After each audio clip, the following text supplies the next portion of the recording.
Terça, 24 de agosto. Verso para memorizar.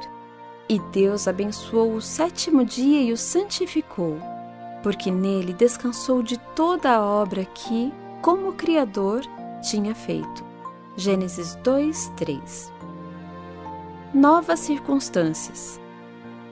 Após 40 anos de peregrinação no deserto, surgiu uma nova geração de israelitas que tinha vagas lembranças do Egito. Eles tiveram uma experiência muito diferente da vida de seus pais e haviam testemunhado a repetida falta de fé de seus antepassados. E, como consequência, também tiveram que vagar pelo deserto enquanto a geração de seus pais ia morrendo.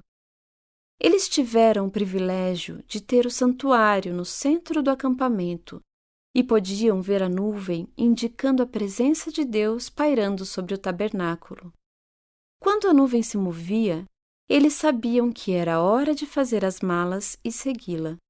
Essa nuvem, que fornecia sombra durante o dia e luz e calor à noite, era um lembrete constante do amor e do cuidado de Deus por eles. Ouça Êxodo 16, 14 a 31. E quando o orvalho que havia caído se evaporou, na superfície do deserto restava uma coisa fina e semelhante a escamas, fina como a geada sobre a terra. Quando os filhos de Israel viram aquilo, perguntaram uns aos outros: "Que é isso?", pois não sabiam o que era. Moisés respondeu: "Isso é o pão que o Senhor dá a vocês para comerem. Isto é o que o Senhor ordenou, que cada um recolha o que se consegue comer. 2 litros por cabeça, segundo o número de pessoas. Cada um pegará para todos os que vivem em sua tenda." Assim o fizeram os filhos de Israel, e recolheram uns mais, outros menos, conforme a medida fixada. E não sobrava para quem havia recolhido muito, nem faltava para quem havia recolhido pouco, pois cada um recolhia o quanto conseguia comer. Então Moisés disse: "Ninguém deixe nada para a manhã seguinte." Eles, porém, não deram ouvidos a Moisés, e alguns deixaram do maná para a manhã seguinte, mas deu bichos e cheirava mal. E Moisés se indignou contra eles. Colhiam-no, pois, manhã após manhã, cada um quanto conseguia comer, porque, vindo o calor do sol, o maná se derretia. No 6º dia, colheram alimento em dobro, 4 litros para cada um. E os principais da congregação vieram e contaram isso a Moisés. Ele respondeu: "Isto é o que disse o Senhor. Amanhã é repouso, o santo sábado dedicado ao Senhor. O que vocês quiserem assar no forno, assem, e o que quiserem cozinhar em água, cozinhem. E tudo o que sobrar, separem, guardando para a manhã seguinte." E guardaram-no até a manhã seguinte, como Moisés havia ordenado. E não cheirou mal, nem deu bichos. Então Moisés disse: "Comam isto hoje, pois hoje é o sábado dedicado ao Senhor. Hoje vocês não encontrarão nada no campo. 6 dias vocês o recolherão, mas o 7º dia é o sábado. Nele não haverá nada a recolher." No 7º dia, algumas pessoas saíram para o recolher, porém não o acharam.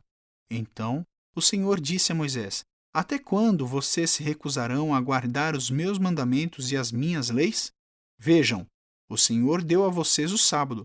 Por isso, ele, no 6º dia, lhes dá alimento para 2 dias, cada um fique onde está, ninguém saia do seu lugar no 7º dia." Assim, o povo descansou no 7º dia. A casa de Israel deu àquele alimento o nome de maná. Ele era como semente de coentro, branco e com gosto de bolo de mel. Pergunta 4. Qual lembrete personalizado do descanso sabático eles tinham? Diferente da teologia popular, esse texto prova que o sábado é anterior ao Sinai. O que aconteceu? O alimento especial que Deus provia era um lembrete diário de que o Criador sustenta a criação.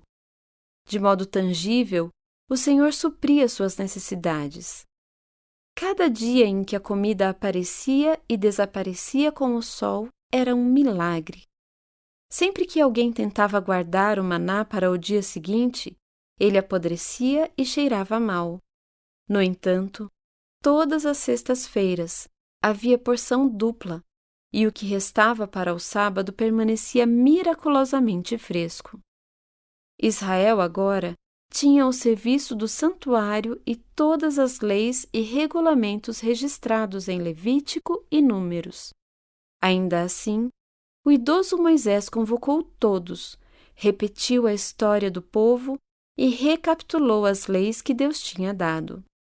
Essa nova geração finalmente estava pronta para entrar na Terra Prometida. Israel estava prestes a passar por uma mudança de liderança e Moisés desejava garantir que eles se lembrassem de quem eram e qual era sua missão. Ele não queria que repetissem os erros de seus pais. Portanto, ele repetiu as leis de Deus.